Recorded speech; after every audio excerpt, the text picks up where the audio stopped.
Saudações geográficas! Aqui quem fala é Edson Maia e esta é mais uma aula de Geografia. Região Sudeste, a cafeicultura e a organização do espaço. A expansão da cafeicultura em direção ao interior de São Paulo. Chegando às terras mais interiores da província de São Paulo, na primeira metade do século XIX, a cafeicultura desenvolveu-se amplamente. Por volta de 1840, ocupou terras da Depressão Periférica Paulista, conforme observado na figura ao lado, entre elas a área do atual município de Campinas, em São Paulo, que se situa na zona de contato entre essa depressão a oeste e o Planalto Cristalino ou Oriental a leste. Posteriormente, avançou para o Planalto Ocidental Paulista, tanto na direção do Rio Grande, na divisa de Minas Gerais, como em direção ao Rio Paraná e ao Rio Paranapanema. No Planalto Ocidental Paulista, a cafeicultura encontrou condições de clima e solo bastante favoráveis para o seu desenvolvimento, como o clima tropical, com verão chuvoso e inverno seco, e médias anuais de temperatura superiores a 20 graus Celsius, além de manchas de terra roxa de grande fertilidade. A terra roxa é um solo avermelhado resultante da decomposição de rochas basálticas. O nome deriva de uma adaptação equivocada do termo rossa, vermelha em italiano, utilizado em referência a esse solo pelos imigrantes italianos que se dedicaram à agricultura no interior de São Paulo. Assim como aconteceu nos canaviais do Nordeste nos séculos XVI e XVII, e também com a expansão da monocultura cafeeira no Vale do Paraíba e na zona da Mata Mineira, o avanço da cafeicultura no Planalto Ocidental Paulista provocou a devastação de grande parte da cobertura vegetal nativa.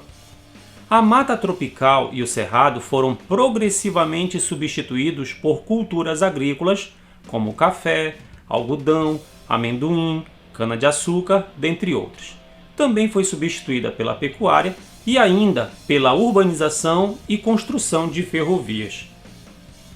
Ferrovias, cafeicultura e produção de espaços geográficos. As ferrovias tiveram um papel importante na ocupação humana e, por conseguinte, na produção de espaços geográficos no Sudeste, particularmente no estado de São Paulo. Muitas cidades surgiram ao redor de estações ferroviárias, destinadas a receber a produção cafeeira e outros produtos. É o caso, por exemplo, de Adamantina, Araçatuba, Bauru, Lins, Lucélia, Penápolis, Pompeia, São José do Rio Preto, Tupã e Votuporanga, todas no estado de São Paulo. Ao mesmo tempo que foram construídas para escoar a produção cafeeira, devemos considerar que as ferrovias foram importantes para a industrialização inicial de São Paulo e do Rio de Janeiro, ao propiciar o transporte tanto de matérias-primas para as indústrias, como da produção industrial para o interior. Veja a localização das culturas de café ao longo das ferrovias paulistas na figura ao lado.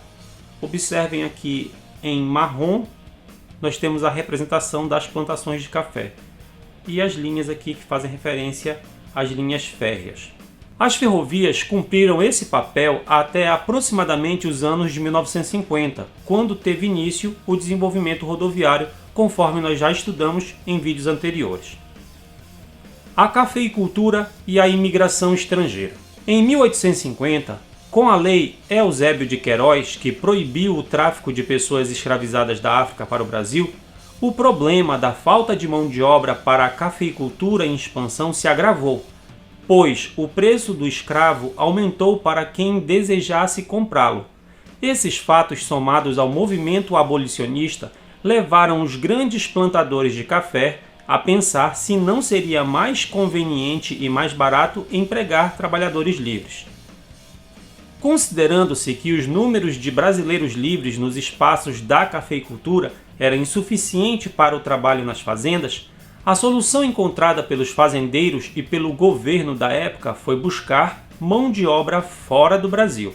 Agentes enviados para a Europa passaram a divulgar que o Brasil estava precisando de imigrantes para o trabalho na lavoura de café. Criou-se então um fluxo migratório para o país, que se acentuou após a abolição da escravidão em 1888, particularmente para a província de São Paulo. Na figura ao lado nós temos um gráfico que mostra a imigração para a província e o estado de São Paulo entre os anos de 1870 e 1940. Observem que entre 1890 e os anos 2000, nós temos aqui os grandes picos de imigração. Imigrantes de várias nacionalidades vieram para São Paulo: espanhóis, portugueses, japoneses, italianos e outros. Os italianos foram os que vieram em maior número. Contribuíram assim de forma significativa como trabalhadores na cultura cafeeira, para a ocupação do território e a produção de espaços geográficos. Trabalho livre, mercado interno e espaço geográfico. Durante o período da escravidão, o mercado interno de consumo era bastante limitado. Os trabalhadores livres eram em pequeno número e os escravizados não recebiam salário por seu trabalho. Estavam, portanto, impossibilitados de comprar bens ou mercadorias. Com a expansão das relações assalariadas de trabalho e o estabelecimento dos fluxos imigratórios, essa situação se alterou. Ao receber dinheiro pelo trabalho, o trabalhador passou a consumir e, em consequência, estimulou a produção interna de mercadorias e a industrialização. Além disso, muitos imigrantes trouxeram consigo técnicas de fabricação de variadas mercadorias. Uma parte deles montou oficinas ou pequenas fábricas que, ao longo do tempo, em vista do crescimento urbano, transformaram-se em indústrias. Assim, desde o final do século XIX, começou a se formar um mercado interno de consumo que favoreceu o desenvolvimento urbano, comercial, agrícola, industrial, financeiro e de prestação de serviços. A cafeicultura, com seu dinamismo, movimentou a economia e forneceu capital financeiro para essas transformações no Sudeste, principalmente em São Paulo e no Rio de Janeiro, conforme nós podemos observar nas imagens ao lado. Os espaços geográficos até então produzidos de acordo com uma economia voltada para o mercado externo passaram também a ser produzidos para atender às suas próprias necessidades. Neste momento, nós chegamos ao fim do primeiro vídeo de uma série de 4 vídeos sobre a região Sudeste. Não se esqueçam de curtir, compartilhar e assinar o canal. Chegamos ao fim de mais uma aula de Geografia. Saudações geográficas e até a próxima!